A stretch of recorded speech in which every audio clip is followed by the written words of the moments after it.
नमस्कार दोस्तों, स्वागत है आपका आपके अपने चैनल पीसफुल सफर में। ओम नमः शिवाय। श्रृंखला के छठे दिन में आप सभी का हृदय से स्वागत है। पिछले भाग में हमने देखा कि किस प्रकार बाल गणेश को गजानन रूप प्राप्त हुआ और वे समस्त देवताओं के विघ्नहर्ता कहलाए।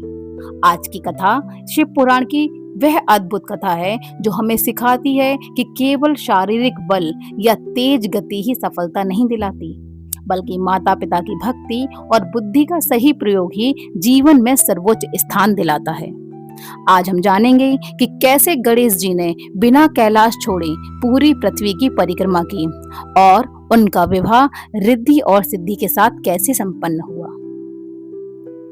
जैसे जैसे समय बीता, कार्तिकेय जी और गणेश जी दोनों युवा होने लगे। एक दिन माता पार्वती और महादेव के मन में यह विचार आया कि दोनों बालकों में से किसका विवाह पहले कराया जाए। दोनों ही अत्यंत प्रिय और योग्य थे। जब यह प्रश्न कार्तिकेय और गणेश जी के सामने आया तो दोनों में यह होड़ लग गई कि विवाह पहले मेरा होना चाहिए। कार्तिकेय जी बोले, माता, मैं बड़ा भाई हूँ और शक्ति तथा गति में भी श्रेष्ठ हूँ, इसलिए मेरा विवाह पहले होना चाहिए। तभी गणेश जी बोले, भ्राता, बुद्धि और विवेक भी उतनी ही महत्वपूर्ण है। माता पिता का जो निर्णय होगा वही अंतिम होगा। विवाद बढ़ता देख भगवान शिव ने एक धर्म संगत मार्ग निकाला।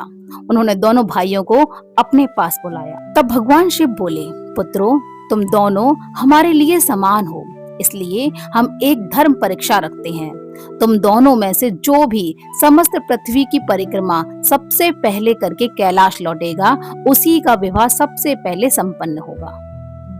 कार्तिकेय जी अपने दिव्य वाहन मयूर पर सवार होकर तीव्र गति से आकाश मार्ग में उड़ जाते हैं। दूसरी ओर गणेश जी शांत खड़े रहते हैं।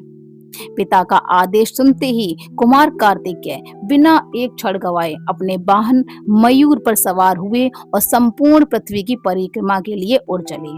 वे समुद्र, पर्वत, नदियां और द्वीप पार करते हुए तीव्र गति से आगे बढ़ने लगे। और दूसरी तरफ गणेश जी थे। उनका वाहन छोटा सा मूषक था। कार्तिकेय जी की गति के सामने मूषक से पृथ्वी की परिक्रमा करना असंभव सा प्रतीक हो रहा था। किंतु गणेश जी तनिक भी विचलित नहीं हुए।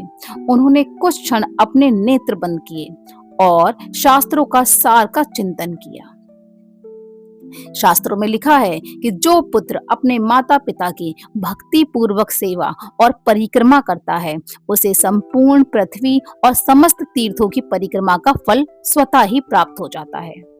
गणेश जी ने हाथ जोड़कर माता पार्वती और पिता शिव के सामने आते हैं। वे श्रद्धा पूर्वक उन्हें एक उच्च आसन पर बिठाते हैं, पुष्प अर्पित करते हैं और उनकी 7 बार परिक्रमा करते हैं। इसके बाद वे हाथ जोड़कर उनके चरणों में शीश नवाते हैं।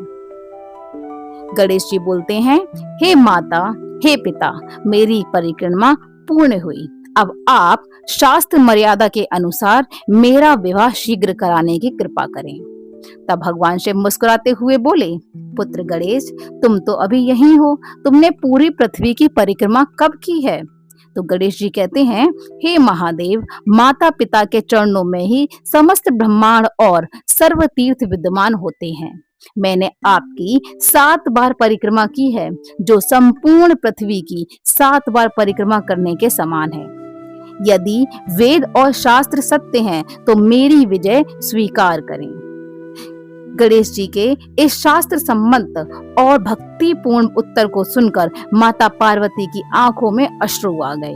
उन्होंने गणेश जी को गले से लगा लिया और माता पार्वती बोली, हे पुत्र, तुमने अपनी बुद्धि और भक्ति से सिद्ध कर दिया कि माता पिता से बढ़कर इस सृष्टि में कोई तीर्थ नहीं है।